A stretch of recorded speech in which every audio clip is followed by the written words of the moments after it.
I was like, hey, can you please go wash your feet and get naked and lay on the bed? I genuinely feel like I've got like clitorises on the bottoms of my soles. I can genuinely have like full body orgasms from just foot stimulation. It's insane. Foot fetishes are perverts. There's a fetish for snot. Can you have a person fetish, or is that just an obsession then? My first relationship, I never took my socks off. In like a year and a half relationship, he never saw my feet. I'm living like the best foot life. Tell my butthole that I love it, you know? Welcome to the O Collective Just Like You podcast. We're Diana, Wingsy, Simona, and Eden. As third culture kids, we were never taught about intimacy, relationship, and sex. That is precisely why we created the O Collective. Listen along to hear from your big sisters about sex, intimacy, relationships, and health. Today we're speaking with Reed Amber, a sex educator and presenter. She's the co-founder of Come Curious and host of the award-winning Fucks Given podcast that has reached over 2.5 million downloads. We're massive fans of her super down-to-earth sex education content, making all things taboo normal. Let's welcome Reed. Oh, there we go. Hello. Hello. Hello. Hello. Hey. Hello. Hello. How are you both? Good. We were just talking about feet, and we went into a massive rabbit hole of feet on Google. Looking Why? up Why? because we both have Greek toes, which means that your second toe is larger than your first toe. And we were just curious about what the meaning is of that. And just FYI, it means that you have a long life, or other cultures believe that women with long second toes were bad-tempered and would control their husbands. Oh my God, That's stop. That's Eden and me. Or in the practice of psychic foot readings, readers interpret a long second toe as a sign of leadership ability or royal ancestry. Could also be true. I love it. That's so interesting you were talking about feet, because I just had a fuck last night that was like all foot related. It was so good.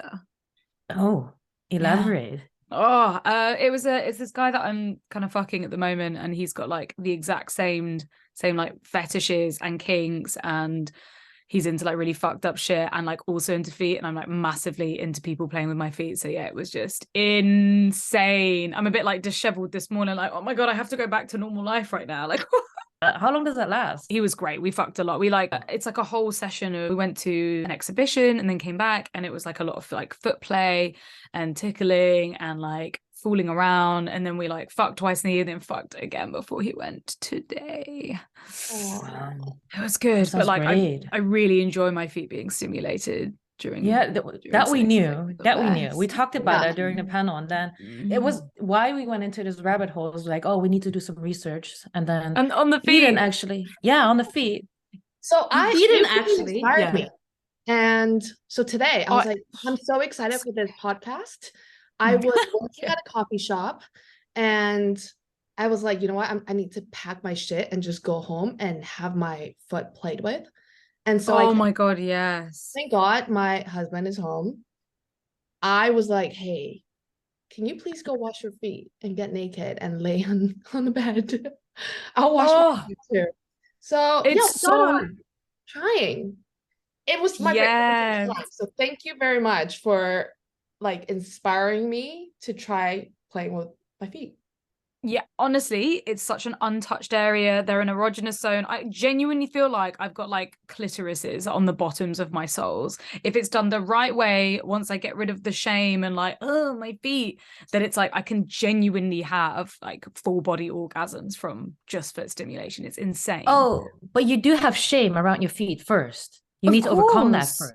Yeah, like I mean, feet are seen as like weird and perverted, like all the foot fetishes are perverts, and so even I hated my feet most of my years, you know, like thinking that they were like there was something wrong with them or they're ugly or gross. I always hid my feet away from everyone, especially because feet, you get loads of shit as a kid, you know, you get like athlete's foot and you get verrucas, and I mean I had it all, and I just used to hate my feet. I remember my first relationship, I never took my socks off in like a year and a half relationship. He never saw my feet. Like that's so sad.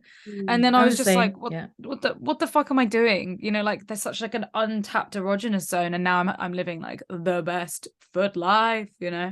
Like I was just telling Eden that I don't think I'm a feet person. Like again, you're brought up with the shame around it, and I was talking about my parents that they grew up in China and they didn't have any shoes. Dad and my mom, they have really bad feet, and my mom taught me from as a kid onwards that feet are really dirty. She made me wash my face and brush my teeth every evening, but also wash my feet. Like not a shower, but wash your feet. So I'm like, nah, I can't touch feet. Like that's not my thing. But maybe I should just overcome that shame first. Yes, because once you realize that it's not just this perfect idea of feet, that's what's attractive, you know, like pedicured, perfect toes, never smells. I mean, yes, I've met foot guys that are into that, but most of the foot guys that are into foot fetish stuff, they're into like smelly feet, dirty feet. They want feet in socks. They want feet in tights. The guy I was with last night, he was like sniffing my feet, and he was like, I love that they get sweaty and I want them to smell. And I was just like so into it, like fucking yes. Oh my God, I would love to overcome that shame, because for me it's just like, oh my God, he's gonna smell my feet, it's dirty. I wore heels when I was a teenager, so there are these like, what's it called, like extra skin on my feet. It's just ugly, and I feel like every time they look at my feet, they'll get turned off. And that's just not true. They will be like hundreds of people out there that love your feet, that specifically love the way that your feet look. You know, like there are so many different subcategories to foot fetish. Like, you know, small feet, big feet, men's feet, women's feet, like pedicured, specific toenail colors. There's just everything. It comes in all different shapes and sizes. So like the version of feet that you think might not be attractive, somebody else would die for your feet, you know? A quick question. What do you think of runner's feet? So because my boyfriend is a runner, and he is, do you know what runner feet are? No. Is that just like, tell me, give me the goss.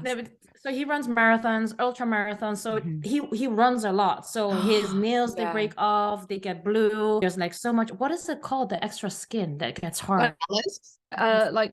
Like calluses or bunions. Calluses. It's like so many calluses on it. Like that's runner feet. They just look very ugly. Runners are known for having really ugly feet because you just make a lot of kilometers on it, and they accepted the fact that they just have ugly feet. So my heart we call it ugly, but it's just like it's not our feet, like the perfectly manicured feet. He just has runner feet. So what do you think of runner feet?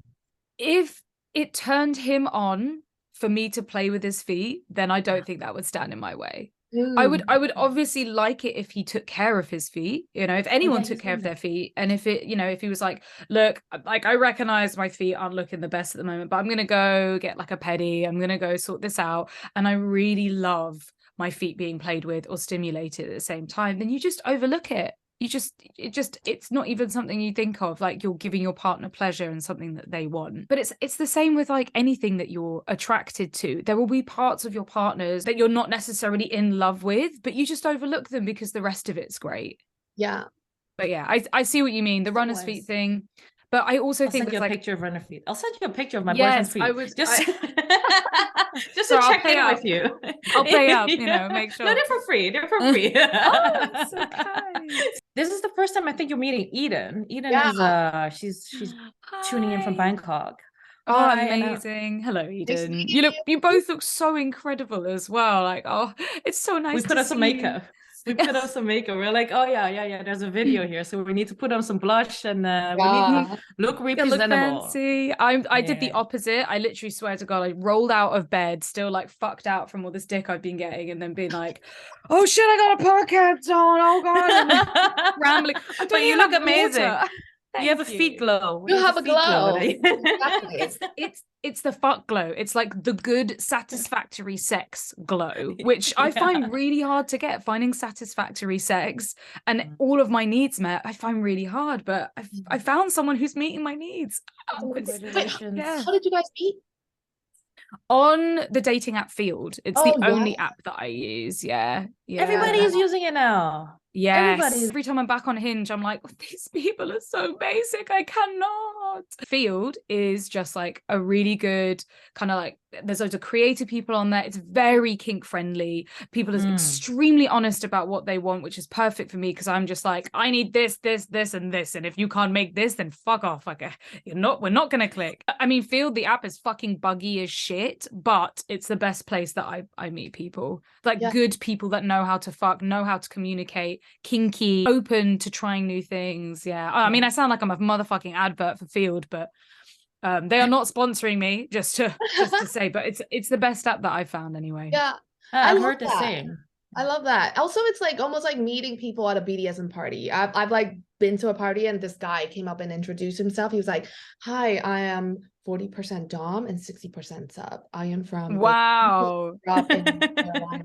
I went to this university and I like to get spanked." I was like, "Oh, thank you very much. My boyfriend is here, but this is my other friend you should be." Yeah, that's why I love kink spaces so much. People are just so forthcoming and open and blunt about things, and there's not much pussyfooting around, because if your kinks don't align, then there's almost like no point wasting your time. So it's like, people are just like, this is me. It sounded like he literally gave you a verbal dating profile, which is cute. That's cute. I would respect that. I don't know if like culture is the same, but like in England, the people are just so wishy-washy and polite and like don't want to hurt people's feelings, but then communication is fucking difficult. Over in European, especially Scandinavia, people are motherfucking blunt and they say it how it is. And there's like, there's not that much ghosting. I ended up having sex a couple of years ago with a guy from the Netherlands, and in the middle of fucking, he was just like, "Oh, hey, like, I'm not really feeling this. Can we just stop and have a break?" And I was like, oh my God, thank you. Thank you for saying that. Thank you for stopping, because people just don't do that. I was in awe. I was like, we need to take more leaves out of their book and just be like, this isn't working for me. Let's stop. Yeah. Take away the acting. Yes, exactly. And we're so good at acting, especially from porn. Oh my goodness. Porn has like made us all act, like fake it in the bedroom. I'm guilty of that. Like when you think of an orgasm, you think of like the stereotypical American moan, which is like, oh yeah, it's like that is, and it's like, well, that's not me. That's not me. You know that I didn't even watch porn, but somehow I did know how to act that out. I don't know where I learned that from. How? Like, it's like, I didn't learn it from through culture or like movies or something. But yeah, that's crazy. It's all this like really over the top fake. Oh my God. Like, it's just nobody sounds like that. Well, people do sound like that, but what's hotter is when you sound real, is when you sound like you're not on a porn coming set. Out of you. Guttural and like screaming and like fuck, like that's what's sexy, rather than like, oh my God, this feels so good, I'm gonna come, like. But they will also know that.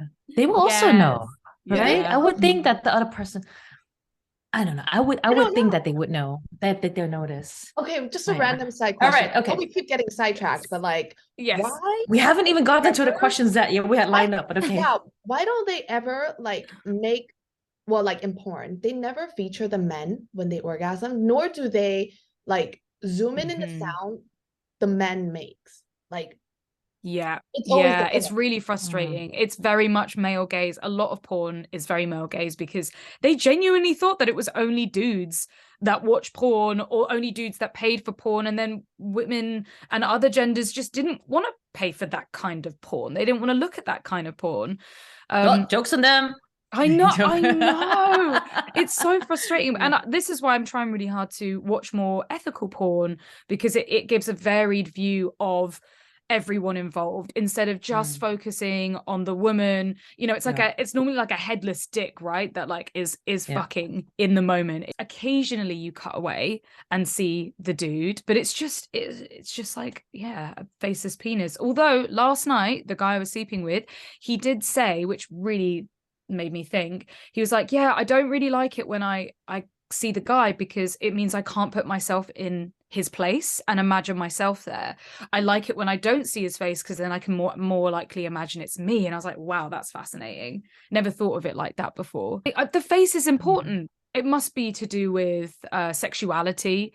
And I Yeah. know that a lot of dudes are maybe uncomfortable with looking at men's faces coming, but like, I want to see a dude's face coming. It's so beautiful and pretty. Yeah. And I want it like grotesque and all over the place and like really like animalistic. I don't want it to be like, oh, I want it to be like they're going crazy. Yeah. And then I'm like, okay, believable. I can see this now. I Did you have that love last it. night? Love that Oh, moment when they look so vulnerable. It's just like, oh, so can do sexy. anything to them, and they're like, Yeah. So I'm like at the end, when the man, when whoever I'm fucking is coming, I don't really want to see the cum shot. I prefer that inside me. I want to see the man's face. I want to feel the body. I want to hear them.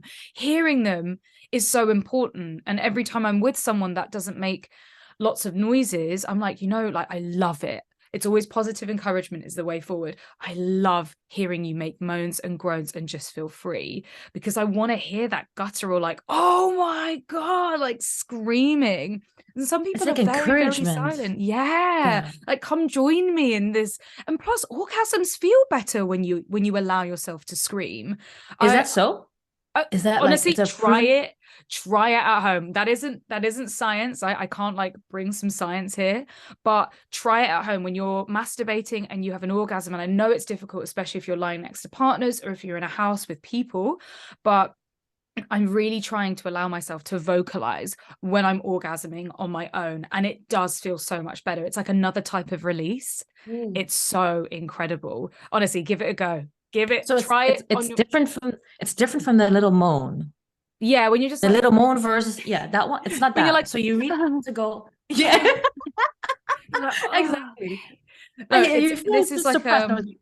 trying to think how I sound. I'm just, yeah. Sometimes I'm like, I actually swear, and I'm like, oh fuck, Yeah. oh shit, yeah. But it's not that loud, It's probably about that kind of volume. But I'm trying to get out of my uncomfortable, like, oh my God, the neighbors are gonna hear, trying to just enjoy the orgasm, enjoying the moment. They do giving all of that to yourself. Yeah. Okay. For me, anyway. I'm ready to try this on. So much better. Yeah. Like, just plan it when maybe you've got the house alone and you're not worrying about people coming home, or if you live on your own, just go for it and let it out. Let it all out. No, it's a release. I see it as a release. Definitely. Yeah. It's like in the yoga when it's just like, and you like really release it out. It just feels so good. We'll do an icebreaker.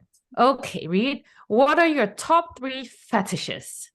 Oh my God, that's so easy. Good question. Yeah. This is in order of priority as well. Tickling, CNC, which is consensual, non-consensual, and bondage. Those are my top 3 fetishes. CNC is so popular these days. I don't know, like it's been on the rise. I was geeking out on Google Trends, and I just see that a lot of people are looking for CNC these days. What does that mean? So it's CNC, and again, trigger warning for anyone. CNC is basically role play. So it's forcing somebody to do something they don't want to do, but they actually want to do it. So CNC stands for consensual, non-consensual, which is, it's a better term for it is ravishment fantasy, because again, like obviously using the other R word, that can be quite difficult for some people to hear. So CNC is kind of like the across the board term for playing around with power, with role play, with yes and no and limits and safe words. And it's something that I have always been into ever since I can remember, ever since I was into tickling, ever since I was into bondage. Like, I'm thinking about little like 11-year-old me being really over fascinated when in cartoons you're seeing someone tied up and you're like, I was like, oh, what is this? Why do I feel these feelings? It's not for everybody. It really isn't. But yeah, it is becoming more popular. I think people are becoming more open about what they want and what turns them on. And of course, it is problematic. There are a lot of conversations and gray areas around CNC, but when you are talking about it in a kink friendly space, when you are very open to communication, when you're doing the before chat, the during chat, the after chat, the checking in constantly, and you're not just looking at verbal cues, you're looking at the way that somebody's body is. Communication isn't just verbal. Communication is also like looking at somebody's eyes, hearing somebody's tone, hearing somebody's moans, looking at their body. You have to be really clued in and really aware that they're enjoying it the entire time, because enjoying it from 1 minute can completely change to the next minute. Trust is important, but I'm not saying trust like you can't play around with this on the first date, because I do that a lot. I'll go on a first date and I'll fuck someone on the first date because, I always fuck before I date people. Love that. Yeah. Just my rule. Trying to try it around the other way at the moment, which is really weird. But yeah, we'll get to that. And yeah, fuck before the first date. And while I'm on the date, I normally ask them this question, like, hey, what are your thoughts around CNC? What are your thoughts around role play, bondage? I get it out there in the open because it's so important to me. It's so integral to my pleasure that I kind of get a read from their reaction, if they're like, if they would not be into it, would you still date them? I don't think so. They have to have an open mind. If they say, no, that's not my thing, that would be, yeah, I wouldn't date them. I don't even think I would fuck them. But if they're open to it, if they're like, yeah, that idea, yeah, it's pretty hot. Okay, I'll give that a go. Then I can work with it. But what I'm looking for is experienced people, or people that are into it, people that watch that kind of thing in porn, because they just kind of have a better knowledge of it. And what I found is that most people, actually pretty much everyone into CNC, have been so respectful and so on it when it comes to boundaries, communication, consent.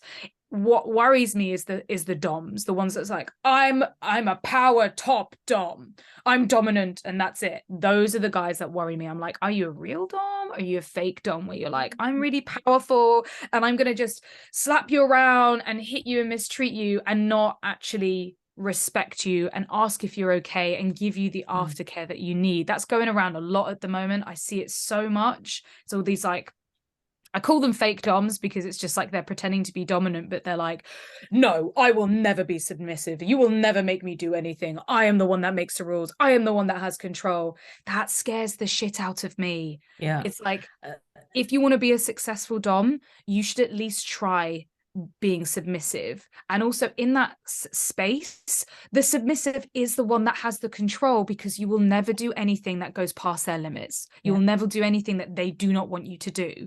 So I think it's really dangerous, and there needs to be a lot more conversations around, power play and sub-dom roles. Anyway, I went off on a tangent, sorry. No, it's super interesting. Yeah, it's super interesting. I'm also really curious, and probably for some of our listeners here, like, you shared that you have top 3 fetishes. The first one is tickling. The second one is CNC. And then the last one is bondage. Yes. So yes, indeed. What is a fetish? And like, does everyone have fetishes? So not everyone has fetishes. They're actually quite rare for women compared to men. Loads more men have fetishes than women do, because men's arousal is mainly based on visuals, which is super interesting. A kink and a fetish are 2 different things. I think we bundle them up together, and I'm guilty of doing this. It's the same with like, oh, BDSM, that's kind of like everything. A kink and a fetish are very different. So a kink is just an uncommon turn on. You could take it or leave it. Maybe you're with a partner and they're into spanking and you enjoy that spanking with that partner, but then you go to the next partner and I don't know, they show you the world of pantyhose, tights, and you're like, okay, that's really hot. You go through phases, or maybe that's something that you enjoy all the way through your life. A fetish, on the other hand, is way more integral to your psyche. It's way more prominent. A fetish, for someone who has one, is basically the only way that they can achieve arousal and get off. It often or not comes from adolescence, from childhood, from maybe an experience or a situation or something you've seen or come across. From there, turns into an obsession. And as you go through puberty, you realize it becomes a turn on. So a person with a fetish will generally only really think about that when they're masturbating or watch that in porn or seek that out. The other interesting thing about fetishes is that it's either a body part, an action, or an item, like an object. Yeah. And most of them are non-sexual. Actually, I would say all of them are non-sexual. So it's like a non-sexual body part, action, or item. So a foot fetish revolves around a foot. So you can have a fetish around, like a little obsession about feet.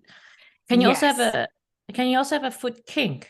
Yes. So a foot kink, I think a lot of people could have foot kinks. You could just be like, oh, that sounds really sexy. Let me give that a go. Yeah. Take it or leave it. You don't necessarily need to think about feet or have your feet stimulated or touch other people's feet to come. But a foot fetish, they will always think about feet. They could look at a picture of a foot and be turned on and be like, oh my God.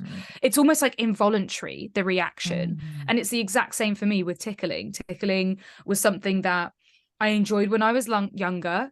And it turned into a secret. For me, it was secret for so many years. I didn't tell anyone. I repressed it because I thought it was so weird. There was so much shame and like confusion around my tickle fetish. And it wasn't until I was older that I was like, holy fucking shit. That is the thing that I think about when I masturbate, that I look up in porn, that I'm obsessed with, that I long for, especially because it's not easy, but you can repress your fetishes because for fear of shame, or maybe you're with a partner that's like, oh no, I don't like that. And then you never bring it up again, but you're still there thinking about it and wondering and feeling unsatisfied. I am wondering then, because I'm that person that does not have a fetish, but I do wonder, do I maybe somewhere have a suppressed fetish? How did you find out? Or did you ever do a test? Or like, I'm curious about it. Like, how would I find out?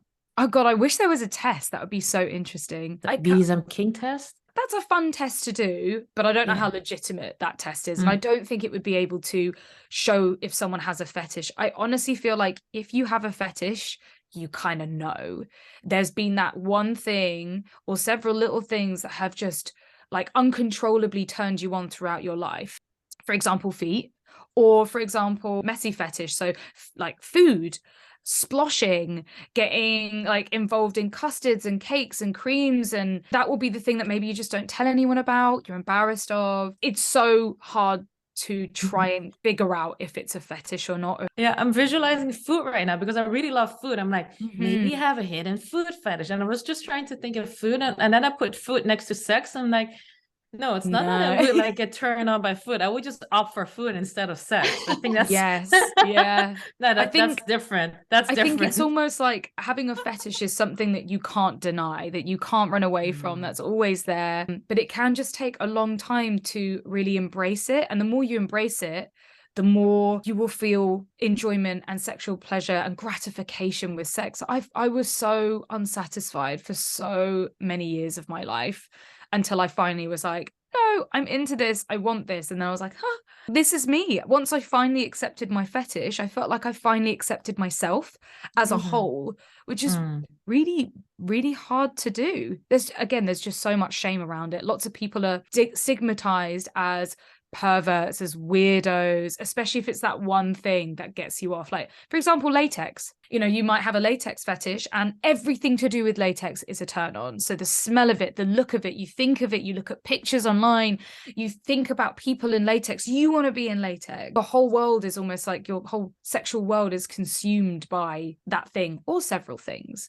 But I've been recently finding out it doesn't necessarily have to come from adolescence, which I didn't realize. It can start off from somewhere. I knew I was kind of different from the rest. I was looking at torture websites when I was a kid. You know, like we're talking like torture. We're talking like medieval, back in the day, cages. And I was like fascinated. I can't stop looking. I don't know why I can't stop looking. I'm not like, I know that this is bad.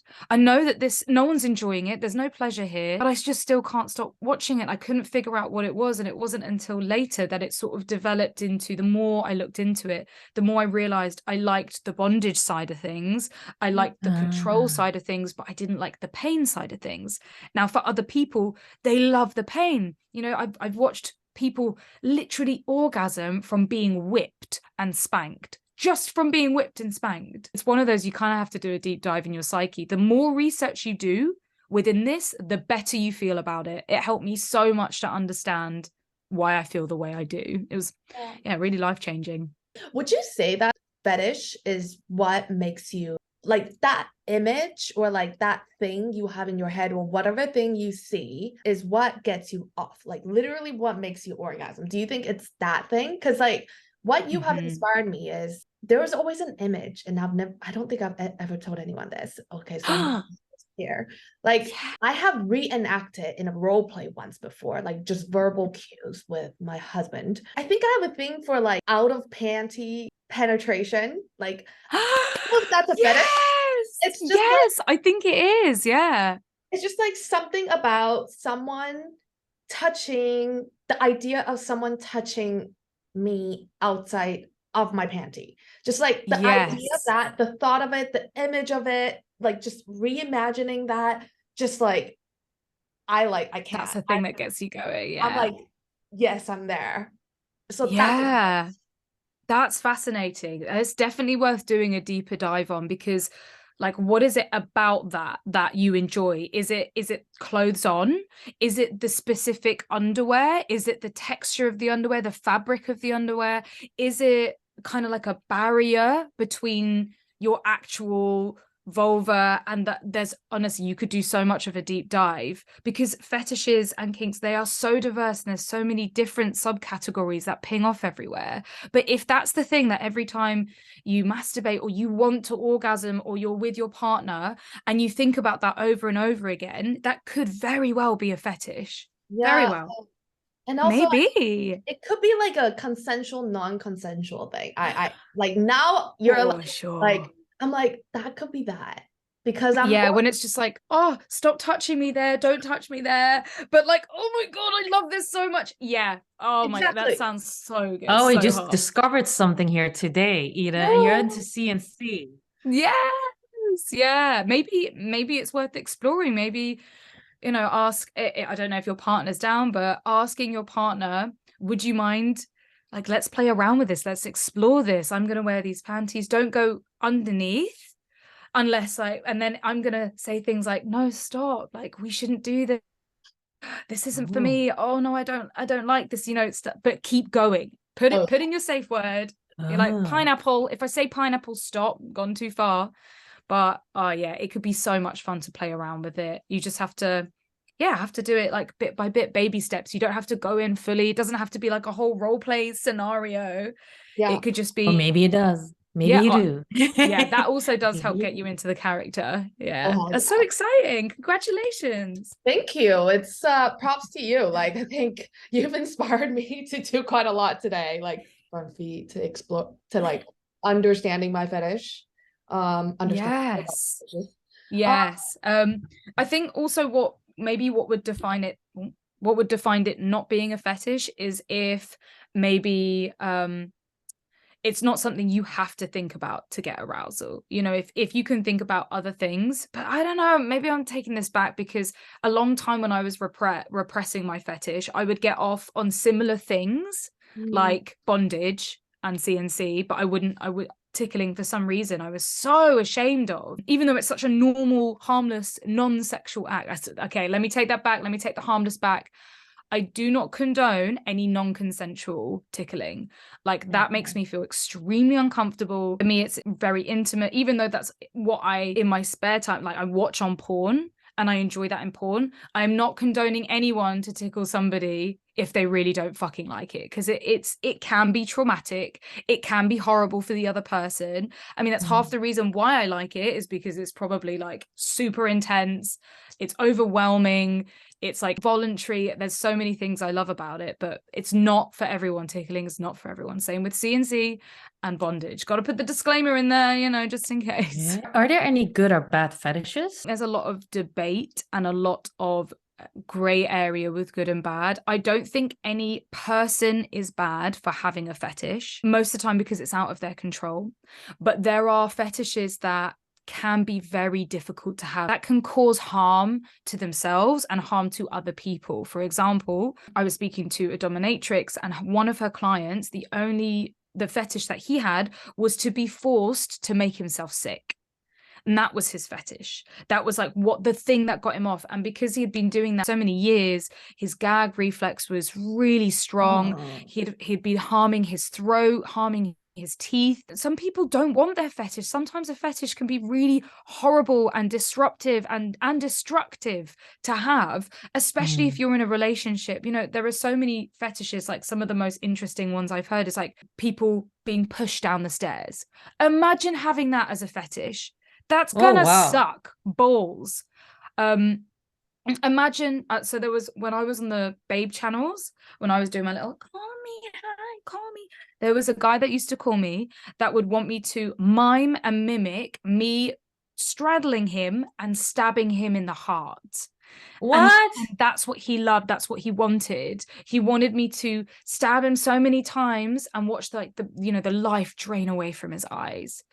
And imagine having that. That's the one thing that gets you off. That's the one thing that you enjoy. And then you want to enact it as in real life. Ooh. Yeah, you can never reenact that. You can never, I mean, kind of like, did you do it?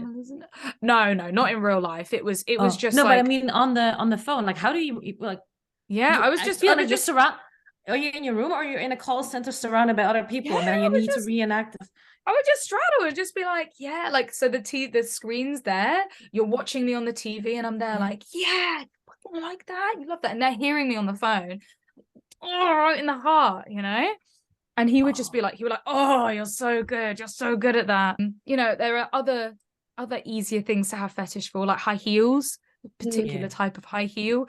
But imagine you have a turn on for like car crashes, you know, that film Crash. It's a very real fetish that people have, and they want to see car crashes. So I wouldn't, maybe the term bad fetish is not right. Maybe there is no bad fetish. There is no bad person that has a fetish, but there can be serious complications with your fetish, especially if you can't find anyone to play with. They are endless. I honestly believe it's like a Rule 34 thing, where it's like, if it exists, there is porn of it. If it exists, there is a fetish of it, I'm sure. Probably. There's so many people in the world, probably one person in the world who likes it. Doesn't matter what they're into. Yeah. I also really like watching pimple popping. Yeah, but is it sexual? Well, does it turn you on? Is it sexual? Does it turn you on? Yeah. What? No, but it feels really good. Feels really good. It's the same with like ASMR. I mean, there's a lot of stuff that makes us feel really good, and we can be obsessed with stuff, but it's if you're watching pimple popping and you're like about to come, like you feel your pussy like clenching, you feel yourself getting wet, then like maybe it's worth exploring, you know? Yeah. Oh, one more question. Sorry, I was gonna say real quick, that reminded me, there's a fetish for snot, like snotting in people's mouths. I mean, not to kink shame. We shouldn't shame. No judgment there. Like, if you like it, you like it. Yeah, I mean, I still have a problem with spit. Someone spits in my mouth, I'm like, I can't. Oh yeah, I hate that too. I think that's for me. It's just like, you can spit anywhere, but just not my mouth or my face. Like, that's just spit everywhere. But yeah, I want to spit in your mouth. That's the entire thing, no? Yeah, they want to spit in your mouth. Yeah, they want to like spit swap. It's a power play. You know, there's I mean, it is hot. I just wish I enjoyed it. I wish I liked it. I wish it didn't bring me out of the sex moment. One more question around fetishes. This one is funny. Can you have a person fetish, or is that just an obsession then? I think you can fetishize people. You know, you can fetishize people of different races, people of different genders, of different sexualities. But I don't know if that's the same thing. I don't know if, I just don't know enough to answer, I don't think. Okay. All right. We'll Google this. We will go into the rabbit hole of Google to find this out. Yeah. All right. We're going into our next segment. We talked enough about fetishes here. So we did some prep work here. And when we did our prep work, we saw that there a monthly amount of 4,000 people who look for Read Amber porn and Read Amber OnlyFans. Yeah. So can you like explain a little bit more there? OnlyFans account. Yeah. The stage is yours. So I am a proud sex worker. I've been in the sex industry for the past 10 years. I started wanting to create my own porn and filming porn. And as I got into the industry, which was freelance, I also did webcamming at the same time. So I've done every single role in the sex industry. Like I've done from running, camera operator, script writer, editor, director, but also on the front of the camera, I've done webcamming, phone sex. I've done full service sex work before. My speciality is doing foot meets, and people worshipping my feet, which is incredible, because it's like, you want to pay me to massage and worship my feet? Okay, let's go. Like, I absolutely love it. Yeah. And through the pandemic, I got an OnlyFans account. I came off of webcam because it's exhausting. Webcam is honestly so exhausting, and got an OnlyFans account, and that was really successful. The only thing I think what people are searching for is the leaked content. People fucking love leaked content. They love that more than actually just like paying me, for God's sake. Like, come on, like, respect me enough to pay for what you like. Respect anyone enough to pay for what you like. You see a film you love, go and buy it. Go to the cinema and see it. Like a restaurant, you go and eat there all the time. It's the same with porn. It's the same with what gets you off. Pay tribute to the people you love, because then they'll just keep making more. And better stuff, there's always an ethical issue when it comes to porn. But as much as I don't love OnlyFans and their company as a whole, and how anti-sex work they are, how not supportive of sex workers they should be, I really appreciate how they've cut out the middleman, and they've really put fan to creator in such a small space. That's been really incredible. Do you feel it's empowering to yourself, but also for us as females, that you're kind of in control by putting yourself out there? Yeah, I mean, anything that I'm doing for my body, that's for me, is empowering. I've used sex work as a real expression of who I am, and I see it as art. I see it as me being fully me, regardless of what anyone else thinks. It's not for everyone putting themselves naked online, because you have no control over, once it's out there, what people might do with that content. It has given me so much confidence. It has made me feel whole. It has made me feel like complete. Not only do I get the ego boost, but I also have real conversations with people. I'm really helping people with understanding their fetishes or kinks, or making them feel a bit more human. And I love that interaction. I think there's like a real divide between sex worker and client that shouldn't be there. We shouldn't be seeing clients as just money makers, cash cows. I think that's really unfair, even though stereotypically they can be quite disrespectful, and that can give you a real bad idea of clients. But I believe that we should be treating every client as a human, and until they disrespect you, then have respect for them. Like, they are human beings. They are coming to you because they enjoy your content and they love your stuff. And I just, because I used to hear it a lot in the industry. I just used to be like, oh, they're gross. This is disgusting. Like, oh, what an idiot, and it's heartbreaking to hear. Like, these are people that are paying for your fucking rent. So trying to change the way that sex workers think about clients. For sure, if someone disrespects you, if someone's horrible, if someone's nasty, you just completely cut them out. Explain to them why, cut them out. There's no point being nasty back. Doesn't get anywhere. But just giving these, not treating everyone like a goddamn pervert. I think, like, we're all fucking perverts. At least these guys have the decency to want to pay you for it, But are they real pervert? Like, from all of the customers that you have, what percentage would you deem as perverts? All of them and none of them. I feel like the term pervert is just like, is a bad word that can be turned into good. Like, I'm a motherfucking pervert. Like, I'm a sex pest. I'm everything under the sun, and I enjoy that. I own that. I would say that there are maybe what you would, the stereotype, disrespectful perverts. Yes, the disrespectful perverts, the ones that are like, But even then, I honestly genuinely think a lot of them aren't trying to be disrespectful. They're just clueless, you know, they just don't know how to talk to somebody. And they see sex workers as, well, you're putting hot content out there. So clearly I've already got this idea in my mind that you want to fuck me, that you want to see my hard dick without consent, that you're ready to just drop everything and talk dirty to me. Like, hey, slut, show me your tits, you know? That's the kind of, even then I can't really hate people that do that. I used to get really angry about it. It's not good for me to get angry about it.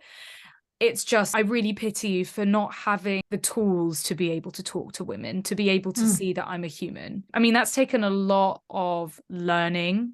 And it's so easy to get angry at people. Like, I still get angry at dick pics. I still get frustrated, but not in the same way as I used to, where I'd be disgusted and I would be like, fuck you, fuck men, this is bullshit, you all need to change. Now I'm like, oh, actually, can you just not send me a dick pic? Or can you ask first? Yeah. Especially in the dating game. I'm always like, I would prefer to be asked before you send me anything. And they're like, oh, okay. Did you retract the photo and then they ask you and then like, yeah, sure, and then you send it again? Yeah, I mean, no, by then if they've already broken that boundary, I'm like, I'm not really interested. Unless they profusely apologize. They really have to like make it up to me for me to give them a second chance. That requires a whole new self-awareness of, oh my God, you are so right, I shouldn't have done that, like, please forgive me, here's a picture of a dog instead. And then don't repeat the offense. Come on, you know, just don't do it. But I think that would be a massive red flag for me, especially in the dating game. If it was a client, I'd be like, okay, sure. They want to be suspended in the horn, sexy belief. Fair enough. That's fine. With dates, I'm like, dude, why the fuck are you sending me a video of you fucking another person without asking? Like, I don't want to see that. Come on, man. They do that? Yes, I had that recently. Yeah. Yeah. Why? They think do they think that will turn you on? I genuinely think they do. This person in particular was someone who really did role play around CNC. So I think they were showing me to kind of show what the play could be like, which I kind of see. But I did say like, oh, next time, can you ask me if I want to see a video? Like, please. They're like, oh my God, you're so right. Yeah, sure. Oh, okay.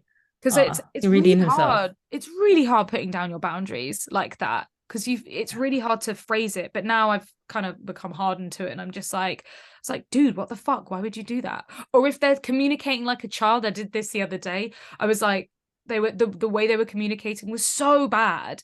And I was like, how old are you? And they said their age. And I was like, oh, okay. Yeah, that explains it. This communication isn't working for me. Like, I'm done. I'm moving on somewhere else. Yeah. But it's hard.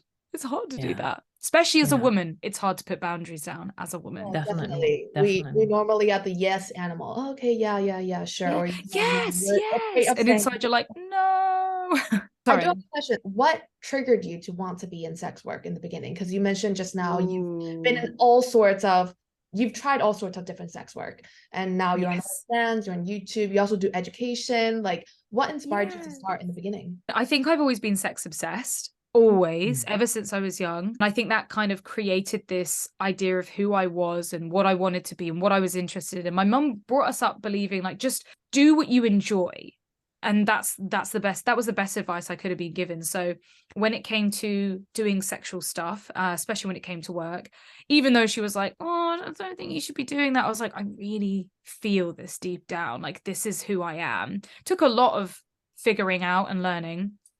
And I knew I wanted to put nude images of myself online. Like Tumblr days, I was posting so many nudes of myself and loving it, but still keeping it a secret because no one really knew about it. No one really accepted it. I was going to be seen as like a slut or attention seeking. When I went through university, I did television production. And I was just like, I just want to make porn. Like, I just want to film and create and make porn. Like, I love porn. I think it's beautiful. I think when there's a huge gap in the market, the type of porn I'm watching isn't necessarily the type of porn that like I want to make. And I tried the normal job stuff. Like I worked at the BBC and for Channel 4 and did all the TV shit. And I was like, this is just not me. This is just doesn't feel right. And then really, as I nearly got kicked out of uni because I did work experience that everyone had to do mandatory work experience. And I did mine in the porn industry, did 2 weeks work experience, and they flipped out. They were like, we are not accepting this. Because it was mandatory. If I didn't do another 2 weeks somewhere else, I would have like failed the unit. What was the work experience that you gave to uni? God, I emailed a bunch of UK porn studios and I got a response back from like a really amateur, like bondage niche fetish company. It was in Guildford, and it was little like, 21-year-old me going and filming really extreme fetish porn. We're talking like fisting, sounding, which I'm still super interested in ever since then. Sounding it used to be a medical procedure where you would have these, talking extremely tiny metal dildos. They would put it down your pee hole. Oh, so yeah. for a woman, for a man, for non-binary, anyone, down your pee hole. They stopped doing that for medical reasons, and now it's sort of like big in the fetish scene, is stimulating your pee hole like crazy. And they go up in different sizes as well, so you can make them bigger or smaller, and fascinating. But yeah, I was just doing crazy stuff, and I just remember being like, I love this is so exciting. So like I love every moment of this. And from there, yeah, just that kind of like catapulted my time in the porn industry, and ended up working with some fucking big dons, like big giants like Brazzers and Mofos and Fake Taxi. I mean, they're big because they're like the porn hub, the typical shit you see on Pornhub that now has changed because Pornhub has changed all their shit up. But yeah, it was good. I learned a lot in a very short space of time. Just wish it wasn't as tough sometimes. Like I never had a solid job. I always did freelance from the get-go. If only I knew now what I did back then.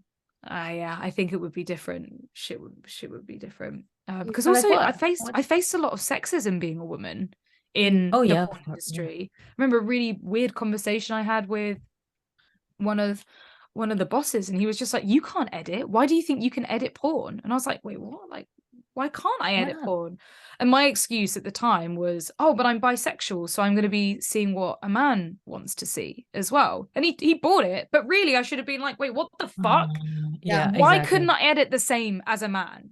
Insane. Oh my fuck, yeah, amazing that even the sexism, it flows through in this industry. Amazing. But I do really love and respect that you stayed so close to what your feelings, actually, what you like, what you don't like, and actually also your mom encouraging you. I love that. She was always a bit cautious, it's like, Mom, I want to be a topless model, and she's like, really? Like, oh, Mom, I want to do porn. Oh, I don't know. But she would never tell me no. It would be like, I guess you can do that if you want to. I can't tell you not to. And then now I'm just like, why did I wait so long? I found my calling. I love being naked. I love getting money for being naked. I enjoy it so much. It's such like, I mean, everyone enjoys getting money for doing the things that they enjoy doing, but just like, there's just like this whole, and it's also naughty, and not that many people do it, and people frown upon it and dislike it. And I'm there and I'm just like, fuck, well, that's fine by me. This is why it's so lucrative. Like I'm loving what I do. And it's really interesting learning your boundaries around that as well. Like how far you're willing to go, what you're willing to try. I mean, I just say never say no to anything, try anything once, Yeah, definitely. Good fun. Definitely stuff I've ticked off my bucket list. Fuck me, I can't speak today. Yeah, that's really amazing and admirable. Like, I feel like just even being able to like talk to your mom about it, or even be upfront with your mom about like you being in this industry, is just like super amazing. I do have another question. On your Instagram handle, it says sex, nudity, and mental health anti-shamer. Like, where did that line? Well, obviously sex, nudity, mental health, anti-shamer. Where did that come from? Like, how did you get here? So, I mean, sex was my whole life, and nudity was a big part of that as well. And I growing up, just realizing that people just didn't feel the same way that I did when it came to sex and nudity. And then later on in life, when I went through my mental health crisis and I finished university, and I had severe obsessive compulsive disorder, severe anxiety and depression, and went on my mental health journey through amazing therapists. And I still see a therapist every single week today. because I fucking love therapy. I think everyone should do therapy. I think they should do it once a week. I don't think it should be a course. It is honestly so life-changing, especially if you have a mental health issue like anxiety, OCD, But everybody has a mental health everyone issue does. Like, these we are days. not, Everybody has anxiety. we're not aliens, we are human, and it happens. And seeking help is honestly the best and most strongest thing you could do as a person. I fought it for years, and I wish I didn't, because it got me in a worse hole. And once you get, it's almost like you're digging a hole with your mental health. If you dig far enough, it's just going to take you even longer to build a ladder to climb out of it. So as soon as you start feeling a little bit like, oh, I'm not feeling myself, go and seek professional help. It's actually even better before you get into a deep, dark hole. Just seek professional help anyway. If you want to unlock your mind, and if you want to learn more about yourself and the way where you think and why you do things the way you do, it's fascinating. I'm so fascinated by it. But mental health already comes with a bunch of bad stigma. So I decided, when I, talking about sex work, talking about doing a lot of modeling, there was so many mental health issues surrounding that, and I just didn't want to be another person online pretending that everything was amazing and hot and sexy and beautiful. I thought that was really damaging to a lot of people. It was damaging to me watching it. So I wanted to make sure with my social media and with whatever I do, I talk very openly about where my mental health's at, about the help that I've had, about, like, some days I'm on cloud 9 and other days I feel shit and I can't get out of bed for 4 days, So to go back to your last question about, why I became a sex worker or in this realm, I had an ADHD test because I was going through hell and I couldn't figure out what was happening. And I don't have ADHD, but they did say that I had something called cluster B personality traits, which is a part of a bunch of personality disorders. And one of the personality disorders that really spoke to me was something called histrionic personality disorder, where it is, I'd never heard of it before. It's in the same category as borderline personality disorder. And it's all based around sex and attention. Someone with histrionic personality disorder will wear revealing clothes, will be extra flirtatious in situations they can't be in, will maybe try and fuck friends, they want to be the center of attention. And I was like, oh my God, that's me to a T. So that could potentially explain why I'm in the space that I'm in, why I love what I do so much. When I got that diagnosis, I didn't feel great. I obviously felt really shit. There is so much negativity, and the way it's written online from what I saw was just horrible. I honestly felt like I was a terrible person after reading about this. But Megan Fox has it. Megan Fox? That's really nice to know. I just Googled it. Kim Kardashian has it as well. Oh, wow. Megan Fox, Kim Kardashian, Jessica Simpson, Miley Cyrus, Kanye West. I don't know if we want to be put in the same bucket as Kanye, but... Oh, yeah, I don't know about that one. Also, all the hotties. So I heard... Amber Heard apparently has it, which also set me back, and I was like, oh my God, I'm an Amber Heard. But trying to change that thought process around it and not seeing it as a negative bad thing. So I wrote a list of, like, all the good things that I've got from it, like my career, like the fact that I can talk to anybody, any stranger, like I can pick up the phone and it doesn't worry me. I enjoy spending time with other people. I'm the most sociable one in the room. Yeah. So that took me a long while, but it could explain why I'm in the place that I'm in, and that isn't a bad thing either. It's like part of me, it's part of my personality. If you can give 3 symptoms of what's called histrionic personality disorder, what would that be? So the 3 symptoms that stand out to me, and this is kind of like a moment for dummies, to be able to have histrionic personality disorder, you're supposed to tick off, I think, at least 5 of these traits out of like 7 or 8 of them, I think, and they're supposed to really negatively impact your life. I don't think I have histrionic personality disorder because I'm super high functioning. So the main one for me that spoke out was it wasn't that you want attention, it was that you feel uncomfortable when you don't get attention. And that is for sure motherfucking me. I will recoil. If somebody else is getting more attention, I will literally be like I will feel shit. I will, like, shut down. I'll be like, okay, I'm gonna go. Like, I'm done. It's so interesting. And I only recognized this recently after getting this diagnosis. Another trait would be overly flirtatious and sexual around people that they shouldn't be. And I have been in so much trouble at school, so much trouble with work. I nearly got fired from work because of like saying inappropriate things, and me just not even recognizing they're inappropriate. That's what's the crazy part is I had no idea. People with these disorders generally don't actually know they have these disorders. They go and seek help for other things like anxiety and depression, maybe even OCD, and then they get diagnosed with them after. I had no idea I was being overtly sexual. I just thought it was funny. I thought, oh, I'm getting attention from people. They're laughing, you know, they're enjoying what I'm talking about. And then obviously taking it too far and saying like really outrageous stuff and really offending people. I think another one is wearing overly like sexualized clothing. This one I have a problem with. I mean, I have the whole term histrionic personality disorder is fucking problematic because it comes from the term hysteria, and mainly women are diagnosed with it. And I was thinking, you know, Kanye's on that fucking list, but like men don't really get diagnosed with it because it's probably acceptable for them to act in this way. But when a woman does it, oh no, you have a disorder, send you to the fucking asylum, you know?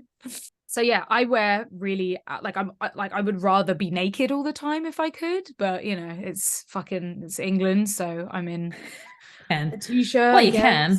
Yeah. If I want to show off my, you know, I wear really flashy, like striking, eye-provoking clothes. There's a few of them in there. Some of them that didn't really relate to me.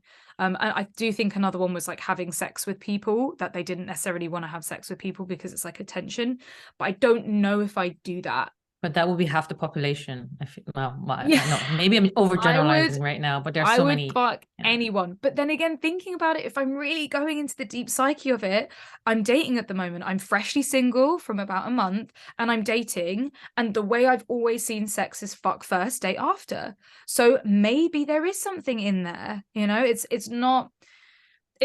always possible. I mean, I will speak to my therapist about it because I just find this stuff fascinating. I don't ever want to shame myself for doing something, but the defense mechanism of me not wanting to actually hang out with someone and spend time with someone, but like want to fuck them, and if I don't fuck, then I feel like the date's wasted or unsuccessful, then yeah, it could definitely be part of the histrionic personality disorder. Oh, that's cool. That's fascinating. Didn't even know about it. We're learning so much today. Yeah. All right. It's great. It was big whirlwind for me at the beginning of this year. I was like, what is going on?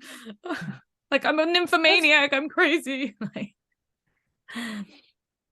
Also being cautious of time right now because we're a little bit over, and you probably need to go to your mattress, and we also need to go back. Yeah. We're gonna end with 4 questions, and it's just like a quick Q&A. We'll ask you one thing, and then you can just answer whatever comes to your mind.